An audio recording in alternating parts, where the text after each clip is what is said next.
guys, welcome back to my channel. Today is Thursday, June the 14th, and we're back in the kitchen. Today we're going to make sopapillas, and these are just little fried puff pastries. So who doesn't like fried dough? And it's very simple. So let's get started with it. So I have my little recipe here, and okay, it calls for 2 cups of plain all-purpose flour. I have 1 cup in my bowl already. So there's the 2nd cup. And then it calls for 1 tablespoon white granulated sugar. Make sure you buy Domino so it'll be good and sweet. Okay, and a tablespoon of baking powder. Baking powder, not soda. I like this can because it has this little thing that scrapes it. The spoon evens it out. So there's a tablespoon baking powder and 2 teaspoons salt. So I just hope all of y'all are having a good week. I know I am. I finished the oh, my salt is just about empty, but that's close enough. I finished the peach cobbler the other day. Oh, I really enjoyed it, but I did wish that I had had some vanilla ice cream. Okay, so we have all of that. I'm just going to kind of mix it together with my hand.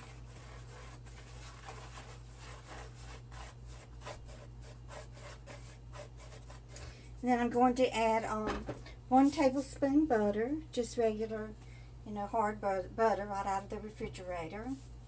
And a tablespoon of honey. And this is honey that I just bought at Aldi. Actually, I bought it back in February when I was sick with the flu, and I was drinking a lot of hot tea with lemon and honey in it. So we're just going to, if you have a pastry cutter, you can cut it with your pastry cutter, but I don't. So I'm just going to use my fork. Like I said, this is a very small recipe, and it's just very quick and easy. Now, sopapillas are very similar to the beignets, the French beignets, and we will make those one day. Now, there are recipes for sopapillas, where you can add the yeast to the dough, but this is just a real quick and easy one, and they're going to taste just as good. Okay, so I have my butter mixed up with the dough, and then I'm just going to make a little well, little place there in the middle, and then to this we're going to add 3/4 cup of whole milk. So as I add the milk, I'm just going to mix it together with my fingers. You can use a spoon or a fork, but I love getting my hands in the dough, so that's not a problem for me. So I just hope everybody's having a good week. I haven't told y'all this yet, but I have started, for about 2 months now, I've been volunteering at the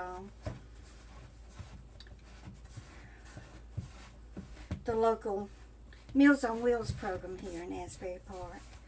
I go in the mornings at 8 o'clock, and then just work until we get all the breakfast and the lunches prepared for the next day.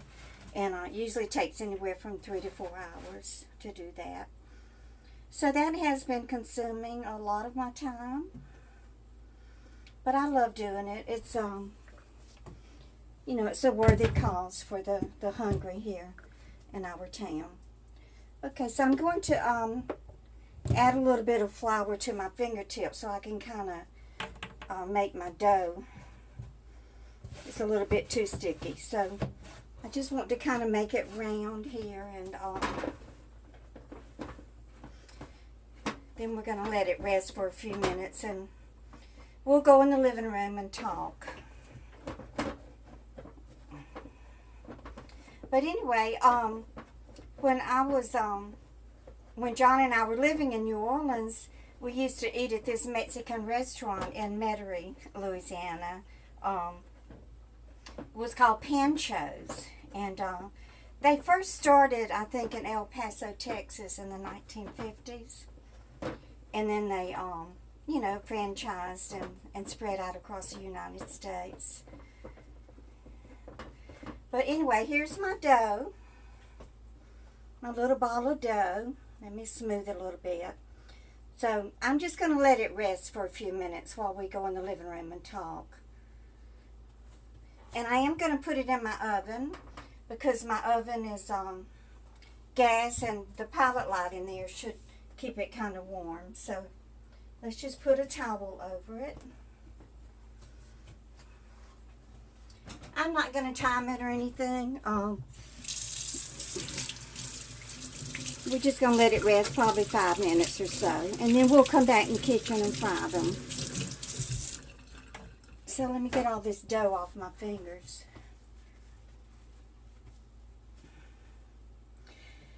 So that Pancho's restaurant there in Metairie, there was one also downtown New Orleans, but to us it wasn't as good as the one there in Metairie. So we would always go to the one in Metairie to eat.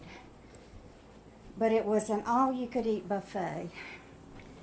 And oh my goodness, oh, their food was so delicious. So you would go through the line.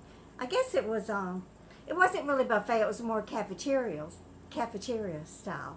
They did have the servers behind the, you know, the food to serve it to us and everything.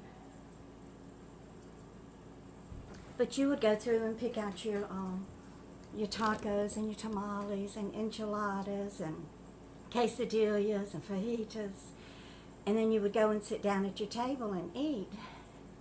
And on every table they had these little red, green, and white flags, and they were on a little tiny flagpole, and they were always down at the bottom of the flagpole. But whenever you wanted more food, all we had to do was just lift the flag up, and that would alert the waiter to bring us more food. So needless to say, we loved eating there. And also when we lived in New Orleans, do y'all remember during the bicentennial celebration of America that there was something called the American Freedom Train?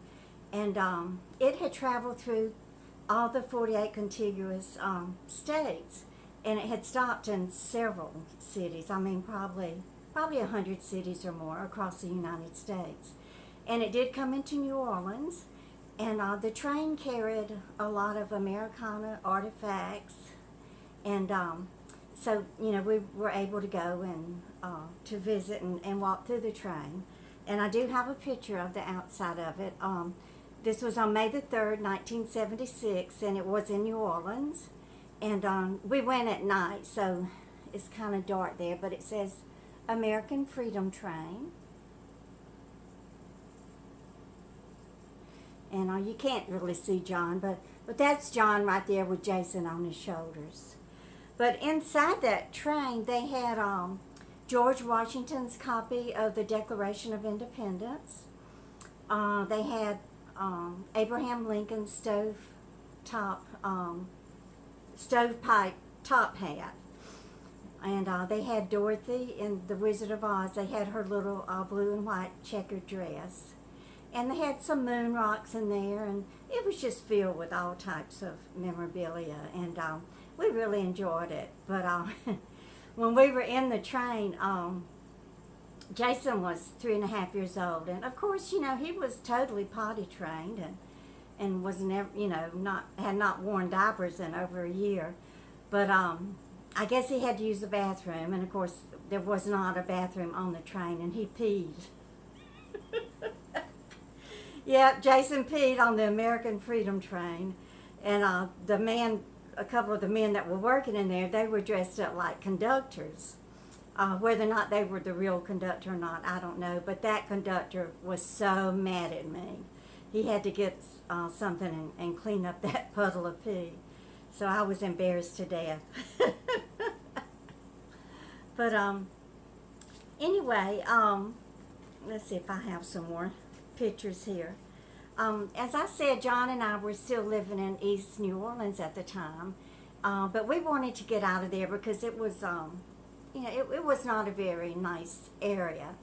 And it was kind of far from where I worked on the Industrial Canal at Equitable Shipyards. So we moved to another apartment complex. It was still in New Orleans in the Gentilly section, which was a little east, but not as far east as we had been living. And Mother and Daddy had come to visit us there, and they came for Christmas that year. And here they are with Jason and the little Christmas tree, and that's Dorton Lamar. And Jason did get a little radio flyer wagon that year. I think today they make them out of plastic. And then he had his little red tricycle. These apartments, I don't remember the name of them. It was some French name, but it was on Trappier Street there in New Orleans. They had that big old oak tree out there in the front. But the apartment, it was a 2-bedroom, and it was just beautiful. They were brand new. They had just been completed. And it had a fireplace in the living room, and the fireplace, it was open on both sides. And the ceiling was these wooden slats. But the builders didn't put anything between the apartment upstairs. Their floor was our ceiling. So when they would walk across the floor, the dust particles would fall down into our apartment. So I could never keep the apartment clean. It was just always full of dust and dirt. So I think they finally did have to come through and lay some carpet or do something to keep the neighbors' dirt from falling through the wooden planks. And here's another little picture of Jason at Christmas reading his little book, and he'd gotten that little teddy bear rocking chair there. There he is with his radio flyer.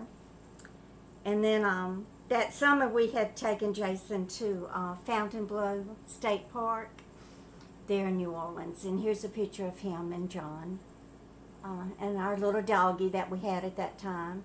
You can see the cypress trees there along the Lake Pontchartrain with the roots coming out. So, we were enjoying our lives there in New Orleans, and John, he was still drinking and going to the bars every now and then after work. There would be some nights when he wouldn't come home until late at night. So that was beginning to affect our marriage a little bit, but we loved each other, and he did love me tremendously. He would do anything for me, except he couldn't stop drinking. So that's what eventually led to our divorce. But we were married for 20 years. So let's go back in the kitchen and see what that dough is doing. I wonder if it has risen any. I sure appreciate y'all coming along with me on these little cooking sessions and everything, and listen to my old corny stories. So let's take that dough out of the oven and see if it has risen any.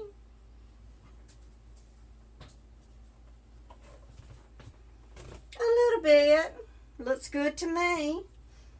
So we're going to roll it out on my cutting board. So what we want to do is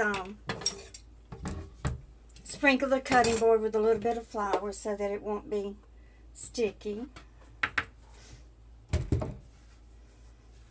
And, back when I used to cook, when I was raising my family, I always had self-rising flour in the house, but now I don't buy it anymore unless I need it for a special recipe.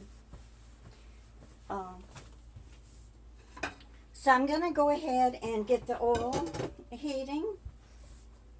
Just going to use my black cast iron skillet. Let me take my dough out of the bowl. There it is. So I'm just going to pour some just Walmart brand vegetable oil in my black cast iron skillet, and we're going to get it to heating up.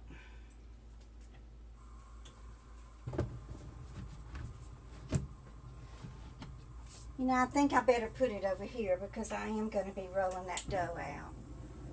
I don't want to bump up against that hot oil.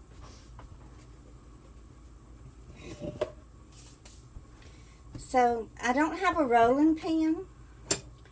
Y'all, I used to have every kind of kitchen utensil in the world, but when I downsized, I got rid of everything.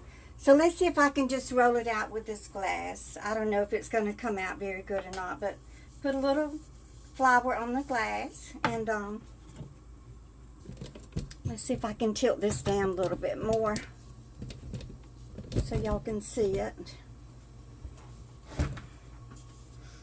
But Sopapillas need to be fairly thin, so I'm going to break the dough in half because since my cutting board is kind of small, I want to have enough room to roll the dough out.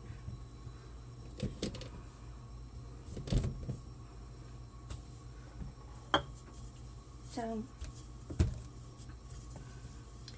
I think some places refer to these Sopapillas as little pillows, but I don't really think that that's what the word stands for in Spanish. Maybe some of my Spanish followers out there can let me know.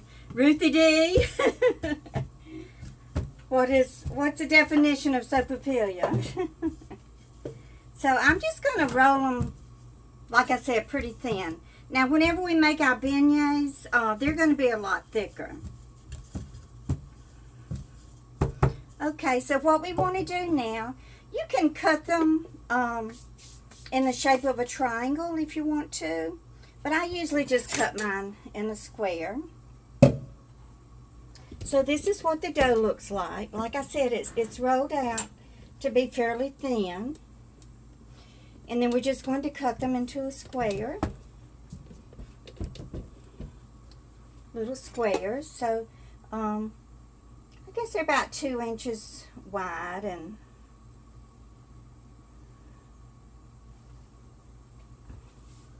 about 2 inches long.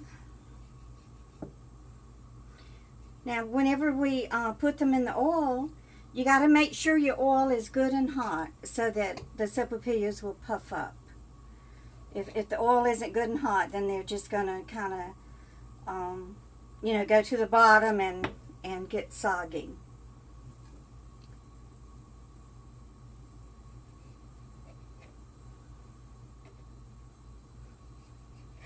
So if y'all could just leave me some comments below and let me know, if you make food that consists of fried dough, and what is it that you make? Do you make homemade donuts? What do you make when it comes to wanting some fried dough?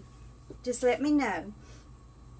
So I'm going to drop a little tiny piece of flour in here and see if it's hot. I don't think it is because I probably should have started this a lot sooner. It's almost ready. Yeah, the dough popped up. So let me get my tongs.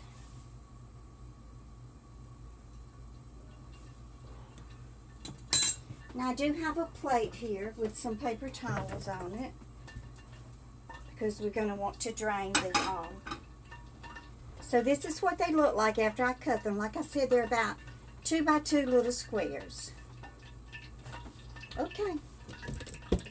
So let's put one in the grease and let's see if it's going to pop up.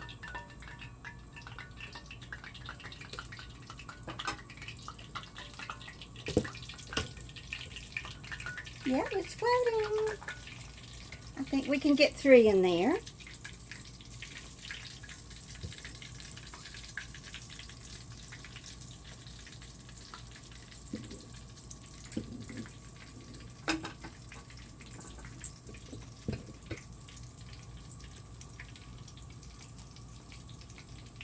I don't want to crowd them too much though.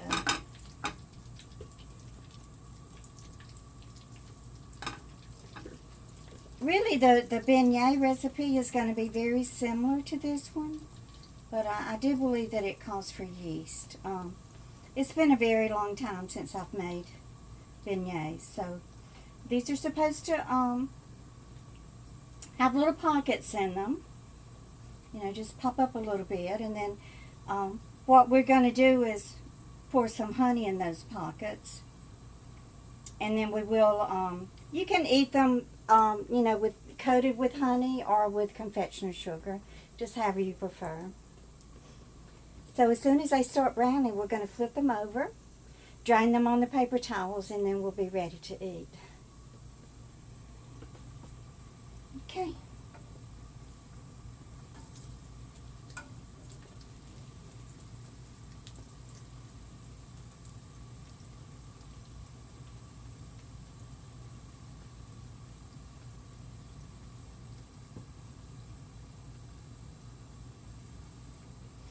Okay, these did not, they didn't pop up the way that they're supposed to.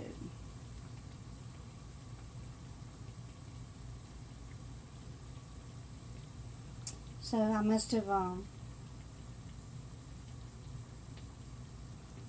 rolled the dough too thick.